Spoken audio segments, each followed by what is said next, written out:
l'histoire de l'humanité, les sectes ont émergé dans diverses cultures et époques, souvent en réponse à des besoins sociaux, spirituels ou politiques insatisfaits.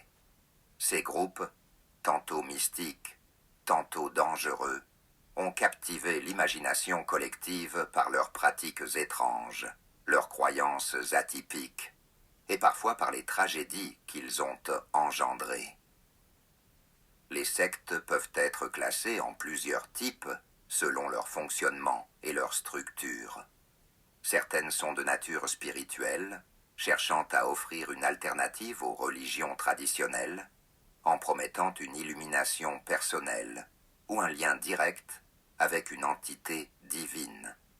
D'autres sont basées sur des idéologies politiques ou sociales, prônant des réformes radicales ou des modes de vie utopiques. Il existe des sectes ouvertes qui accueillent de nouveaux membres sans trop de mystère, cherchant à grandir et à diffuser leurs croyances au grand jour. En revanche, les sectes fermées opèrent dans le secret, souvent avec des rituels ésotériques et des hiérarchies strictes. Elles peuvent exercer un contrôle important sur leurs membres, allant jusqu'à l'isolement social, la manipulation mentale et parfois la coercition physique. Les sectes destructrices sont celles qui, par leurs doctrines ou pratiques, mettent en danger la vie et le bien-être de leurs adhérents. L'exemple le plus tragiquement célèbre est celui du temple du peuple de Jim Jones, qui s'est soldé par le suicide collectif de plus de 900 personnes en 1978 à Jonestown, en Guyana. Cet événement a mis en lumière les dangers extrêmes que peuvent représenter certains groupes sectaires. D'autres sectes, bien que moins tragiques, ont également marqué l'histoire par leur étrangeté ou leur influence. Les Aum Shinrikyo au Japon, connus pour l'attentat au gaz sarin dans le métro de Tokyo en 1995, mélangeaient pratiques religieuses, ambitions politiques et activités criminelles. Leur leader, Shoko Asahara, prônait des prophéties apocalyptiques et utilisait la violence pour imposer son autorité. Toutes les sectes ne sont pas synonymes de danger et de mystères sombres. Par exemple, la secte des Esséniens, un groupe religieux juif de l'Antiquité, est souvent perçue sous un jour plus positif. Vivant en communautés pacifiques et isolées, les Esséniens prônaient la simplicité, la piété et la solidarité entre leurs membres. Ils partageaient leurs biens, se consacraient à l'étude des textes sacrés et menaient une vie ascétique, cherchant à vivre en harmonie avec leurs convictions spirituelles. Leur mode de vie exemplaire et leur quête de pureté spirituelle ont laissé une empreinte durable sur l'histoire, témoignant qu'une secte peut aussi incarner des idéaux de paix et de communion. Les structures de ces groupes peuvent varier, mais plusieurs caractéristiques reviennent souvent. Un leader charismatique ou une petite élite dirigeante, des enseignements exclusifs prétendant détenir la vérité ultime et un fort sentiment de nous contre eux, créant une division nette entre les membres et le reste du monde. C'est dans ce contexte, imprégné de mystère et de danger, que l'histoire de Marie, à Sainte-Marie, prend racine. En découvrant la secte du village, elle se retrouve plongée dans un univers où les rituels macabres et les secrets bien gardés révèlent les sombres facettes de la nature humaine. Depuis son intégration, elle a été témoin de festins sordides, chaque mois dédié à un animal différent, renforçant l'emprise de la secte sur elle et plongeant un peu plus sa vie dans l'ombre.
Prenez note des détails de notre prochain rassemblement.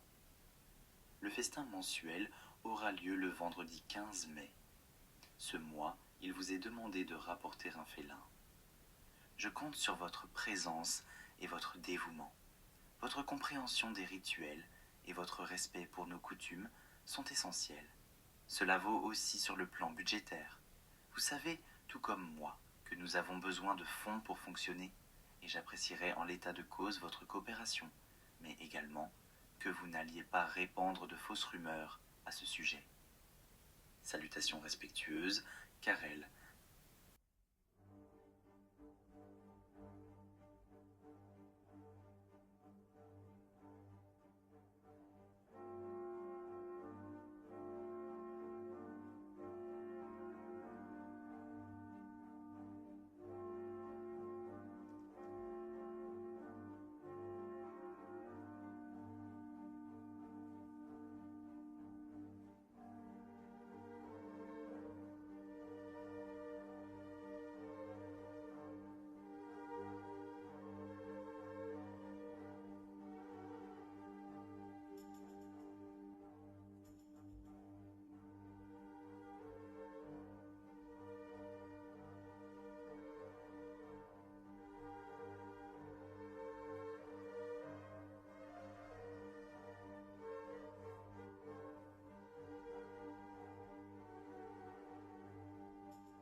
Marie est convoquée pour le tribunal.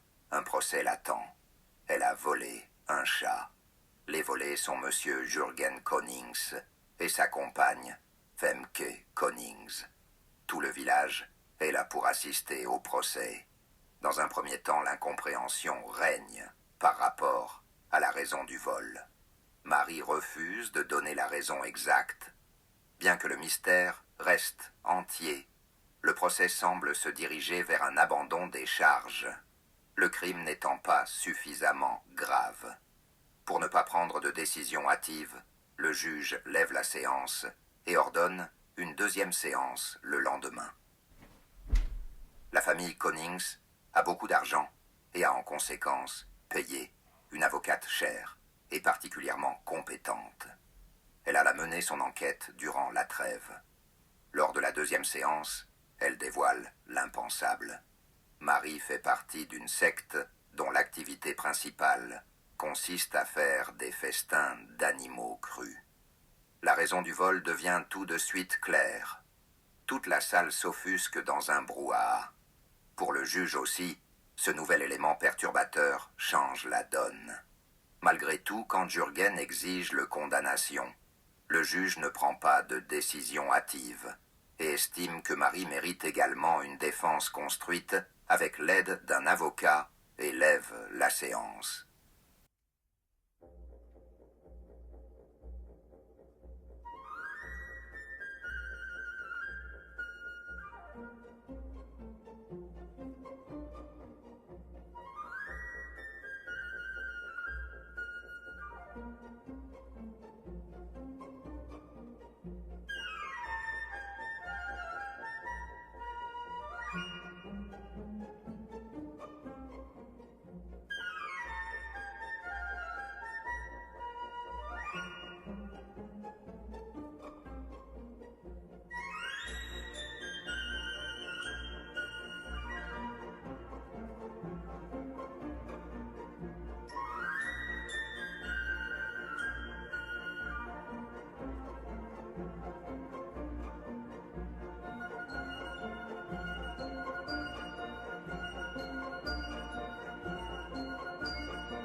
Lors de la troisième séance, l'avocat de Marie, un dénommé Bruce, présente sa défense. Je crois que nous sommes tous d'accord ici pour affirmer que consommer des animaux crus, tels que des cochons, des vaches, des chevaux, des chèvres, des poissons, des oiseaux et même des insectes, a quelque chose de morbide, quelque chose de repoussant, un côté incomplaisant. Il y eut des hochements de tête dans la salle. Faux. Reprenait Bruce. Je ne suis pas d'accord. Je pense pour ma part qu'il s'agit de conclusions tirées hâtivement, voire que ce ne sont même pas des conclusions tirées, mais des pressentiments exprimés. Mais t'avis que ces propos ne sont, à proprement parler, pas réfléchis, qu'il ne s'agit pas là de réflexion menant à une conclusion. Mais ça tombe bien justement car je vous propose de mener cette réflexion avec moi, à l'instant, tous ensemble. Pour commencer, il faut se poser la question, qu'est-ce qui dérange dans cette pratique? Certaines réponses d'Akasotan se ressemblent, d'autres moins. Et c'est tout à fait normal, puisque nous avons tous nos propres raisons d'être dérangés. Ceci est un point non négligeable. Il faut bien comprendre que les conclusions que nous tirons sont induites par notre expérience, au sens propre du terme, et notre intelligence. Or, autant l'intelligence que l'expérience est propre à chacun. Ce qui signifie que les conclusions que nous tirons sont relatives à nous-mêmes. Elles ne sont pas absolues. J'irai même plus loin en affirmant qu'elles n'ont que de la signification pour la personne qui les prend. Pour cette raison, je pense qu'on ne peut pas qualifier les festins crus de fondamentalement mauvais. Ils apparaissent mauvais pour certaines personnes en particulier. C'est seulement dans leur réalité à eux que les festins crus sont quelque chose de mauvais. Mais prenons l'exemple d'un membre de la secte qui fait cela pour reconnecter avec la pureté des aliments, pour se rappeler la provenance directe de nos aliments. Quelqu'un qui est dégoûté par l'industrialisation de nos produits, qui ne supporte plus de manger un produit modifié chimiquement. Elle aime les animaux, elle a horreur d'en tuer pour se nourrir, mais elle ne le fait pas plus que nous. On ne peut donc pas juger les activités d'un membre de la secte comme moralement mauvaises. Rien n'est fondamentalement mauvais. Dans la réalité du membre, il n'y a rien de mal à ce qu'elle fait. Et donc quel intérêt de juger ses actions d'un œil extérieur, puisque par définition, on ne peut pas connaître sa réalité. Quel intérêt y a-t-il à critiquer quelque chose qu'on ne connaît pas? Aucun. C'est même plus fort que ça. Le problème se situe chez celui pour qui les activités sectaires apparaissent comme mauvaises. C'est dans sa réalité à lui qu'il y a un problème. Chez les autres, tout va bien. C'est son affaire personnelle de régler son problème. Et c'est ce que je vois aujourd'hui. Des gens qui essaient de régler leurs soucis personnels en annihilant le plaisir des autres. Quel égoïsme parbleu. De quel droit sapristi? Qui peut réellement décider du choix moral? Personne. Prenez-le comme une invitation à considérer la secte comme quelque chose de noble. Trouvez-en vous ce qui dans votre réalité peut apprécier la secte. La balle est dans votre camp. C'est la seule manière juste de résoudre le problème. L'Assemblée est tellement convaincue que c'est à présent considéré comme un honneur, une bienfaisance de pratiquer ces festins crus. La vie générale change complètement, et même le juge estime que activité sectaire n'aggrave nullement le cas de Marie. Au contraire, cela fait d'elle maintenant une personne respectable, envers qui on peut se montrer tolérant et accorder du crédit.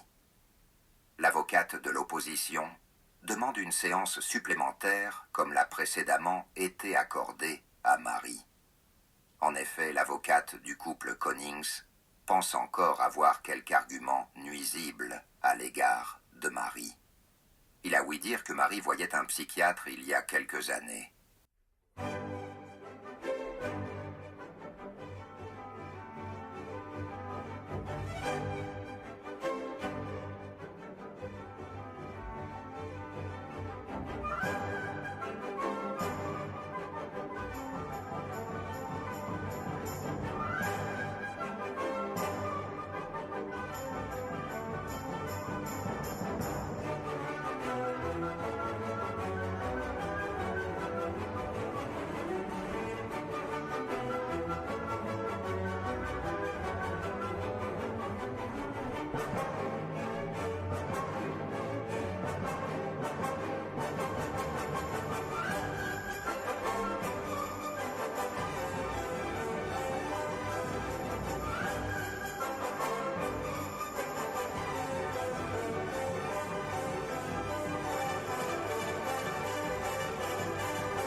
Pour la 4e fois, l'Assemblée se réunit pour donner suite au procès. Et une nouvelle fois, un nouvel élément vient perturber les esprits. Le psychiatre de Marie était présent, et l'avocat lut une lettre à haute voix. Monsieur, merci de m'écrire au sujet de Marie. Vous avez eu raison de me contacter car j'ai pris le soin de relire son dossier et je peux, sur base des entretiens que j'ai pu avoir avec elle, tirer des conclusions qui valent la peine d'être sues. Pour récapituler les éléments directeurs, Marie est membre d'une secte dont les pratiques incluent la consommation d'animaux crus. Cette évaluation a révélé des symptômes significatifs et préoccupants indiquant un trouble psychotique induit par ces activités. Contexte et observation. Marie participe régulièrement à des festins organisés par la secte où elle consomme des animaux crus, y compris des espèces qui ne sont habituellement pas mangées crues, telles que des cochons, des insectes et divers poissons pour n'en citer que quelques-uns. Lors de ces festins, elle présente des comportements anormaux et une altération notable de son état mental. Symptômes observés. Perte de contrôle. Marie entre dans un état de transe ou de frénésie lorsqu'elle consomme de la viande crue. Ce comportement est marqué par une incapacité à s'arrêter de manger, même en présence d'une aversion naturelle pour certains types d'animaux crus. Compulsion alimentaire. Elle montre une forte compulsion à participer au festin, malgré la nature inhabituelle et potentiellement dangereuse de la consommation d'animaux crus. Dissociation. Durant ces festins, Marie semble dissociée de la réalité, agissant de manière automatique et répétitive, sans conscience claire de son environnement ou de ses actions. Diagnostic préliminaire. Les symptômes observés correspondent à un trouble psychotique, possiblement classifiable comme un trouble psychotique induit par des pratiques culturelles extrêmes. Il est également crucial de considérer d'autres diagnostics potentiels, tels que la schizophrénie ou un trouble de l'alimentation avec des caractéristiques d'apsychotique. Il serait donc logique de faire la liaison entre ceci et le vol dont vous m'avez parlé. Pour sa propre sécurité, le respect des autres et le respect de la loi, je vous suggère de sérieusement remettre en cause ces activités sectorielles. Signé par le psychiatre.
et Jürgen était bien monté. Mais ça ne fonctionna pas car Marie reconnut l'écriture de Karel. La lettre était écrite par Karel. En réfléchissant, elle se rendit compte que c'était plausible. Karel et Jürgen ne faisaient qu'un, et son psychiatre était corrompu. Tout faisait sens. C'est Karel qui l'avait conseillé de voler le chat des Jürgen, qui était en fait son propre chat. Il l'accuserait ensuite de vol et la ferait éjecter de la secte. Même le diagnostic du psychiatre lui était favorable. Il avait démontré que ce qui était problématique n'était pas l'existence de la secte, mais bien la soi-disant maladie de Marie. Et cela allait de pair avec l'excellent avocat que Marie s'était procuré, entre guillemets. Cela contribuait à défendre ses intérêts sectaires. Tout était manigancé par Jürgen. Marie fit part de ses découvertes. Elle affirma qu'on l'accusait de vol, tandis que le vrai voleur n'était nul autre que Jürgen. Elle n'hésita pas à balancer toutes les arnaques que Karel a faites pour s'enrichir sur le dos des membres de la secte. Le juge y interrogea Karel sévèrement, et il ne pouvait nier les faits. Tout le monde connaissait dorénavant la vérité, et il fut forcé d'admettre son mensonge. L'outrance dans la foule fut d'autant plus grande que Jürgen, aka Karel, s'enrichissait sur le dos des membres de la secte, qui désormais étaient perçus comme de fiers et respectables citoyens grâce au plaidoyer de Bruce.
un inconnu s'extirpa de la foule et affirma que tout ça n'est pas possible pour la simple raison que le coryphée de la secte, c'est lui-même.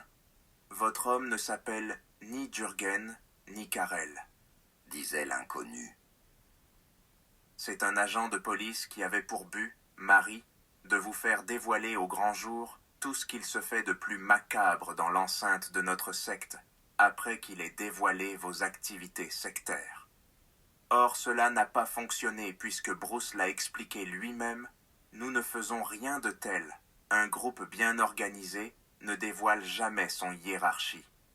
Je crains, monsieur l'agent, que vous n'ayez capturé le bon coryphée avant de le remplacer et vous faire passer comme un imposteur pour le coryphée. Jusque-là, vous faites simplement votre travail de policier, aussi maladroit soit-il. Mais j'aimerais rappeler ce que Marie a dit au sujet des arnaques faites par le coryphée, qui n'était donc pas, en fait, le vrai chef, ce qui rassura tous nos membres, puisqu'ils savent pertinemment que c'est totalement contraire à nos valeurs. Me tromperais-je donc en affirmant que vous avez profité de votre mission d'agent infiltré pour insérer des arnaques pour votre profit personnel, ce qui sort absolument du cadre de votre mission professionnelle? À nouveau tout concordait depuis le début, pensait Marie. C'est le coryphée de la secte qui, ayant découvert l'agent infiltré, avait monté le coup et doublement corrompu Bruce et son psychiatre. C'est donc pour CA que Marie avait si aisément pensé démasquer Jürgen comme étant Karel. Tout était orchestré par l'inconnu qui se présentait comme le chef de la secte. Le procès fut clôturé et Marie rentra chez elle.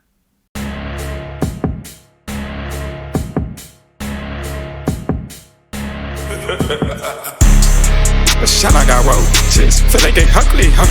My pants all hanging at night, bitch. We could that bitch like a Sunday. I'm hauling my pants like whoa. I'm hauling my pants, he won't. That bitch, she tryna get handsy. Bitch, she tryna get pantsy. Jump out the box, chop up. Jump out the back. Jump out the box, chop up. Jump out the back. Keep talking that she wipe me out. You gonna get shot. Gonna get shot. Her head for the bitch. If she gonna fuck me different, she a bop. She like hang around my people. Lady bitch told them her fucking gun. Molly up all in the toy. I'm fucking that bitch. We hoping we'll run. That bitch we kinda different. She gonna suck on my dick was when having me tongue. His head to his toes. That boy is a bum. Feel like a baby. He's sucking his time. I'm so different. That bitch make her music kind of funny. Make 100 bands up in this bitch, make a brain. Oh, fucking me, bitch, I'm a fucking on fine. Mario by my sister, Mario by my sister. Need to go hit a bitch, I'm in the head of my sister. She giving me head inside this bitch, all alone in my sister. All alone in my sister. All alone in my sister.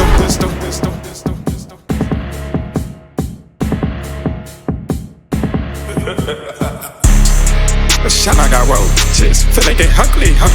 My pants all hanging at night, bitch. We could that bitch like a Sunday. I'm hauling my pants like whoa. I'm hauling my pants, he won't. That bitch, she tryna get handsy. Bitch, she tryna get pantsy. Jump out the box, chop up. Jump out the back. Jump out the box, chop up. Jump out the back. Keep talking that she wipe me out. You gonna get shot. Gonna get shot. Her head for the bitch. If she gonna fuck me different, she a bop. She like hang around my people. Lady bitch told them her fucking gun. Molly up all on the toe, and I'm fucking that bitch. We hoping we'll run. That bitch we kinda different. She gonna suck on my dick was when having me tongue. His head to his toes. That boy is a bum.